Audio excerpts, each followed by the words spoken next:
కిరాక్గా ఒక స్టిక్కర్ అయితే వేపిస్తున్నాను అనమాట. సో హే గైస్, అస్సలం వాలేకుం. మీరందరూ ఎలా ఉన్నారు? పక్కగా అయితే కమెంట్ చేసి అయితే చెప్పండి గైస్. ఇప్పుడు అస్సలు మ్యాటర్ ఏంటంటే, మీరు బ్యాక్ వీల్స్ చూస్తున్నారు కదా, అక్కడ అయితే మేము కిరాక్గా ఒక స్టిక్కర్ అయితే వేపిస్తున్నాను అనమాట. ఏంటంటే బెనెల్లీ అని రాసి ఆన్లైన్లో అయితే నేను చూస్తున్నాను గైస్.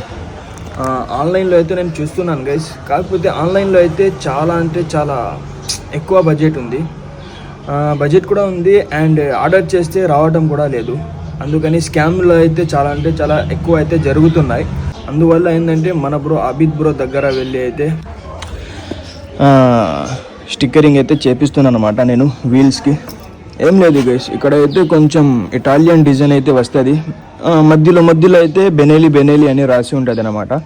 అండ్ ఇక్కడైతే పెద్ద బెనెల్లీ 600 అని రాసి అయితే ఉంటుంది అనమాట. Back tyre and front tyre రెండు ఇక్కడ ఇప్పుడు అయితే వేపిస్తున్నాను గైస్. స్టిక్కరింగ్ అయిపోయిన తర్వాత అయితే నేను మీకైతే చూపిస్తాను ఎలా ఉందో, ఎట్లా కిరాక్గా ఉందో అనేసి. మీరైతే వీడియో ఎండ్ వరకు అయితే చూడండి. సో గైస్, ఫైనల్లీ మీరు ఇప్పుడైతే చూసుకోవచ్చు, మన రాకెట్ రిమ్కి అయితే స్టిక్కరింగ్ చేయించిన తర్వాత అయితే కిరాక్గా అయితే ఉంది. చాలా అంటే చాలా కిరాక్గా అయితే కనిపిస్తుంది. మీరైతే నాకు కమెంట్ చేసి అయితే చెప్పండి గైస్ ఎలా కనిపిస్తుందో అనేసి, ఓకేనా? సో 2 రోజుల నుంచి అయితే వర్షం అయితే కుమ్మేస్తుంది గైస్, ఏం చేద్దాం. అందువల్ల నేనైతే మన రాకెట్కి ఇక్కడే పార్క్ చేసేసి అయితే ఉన్నాను అనమాట.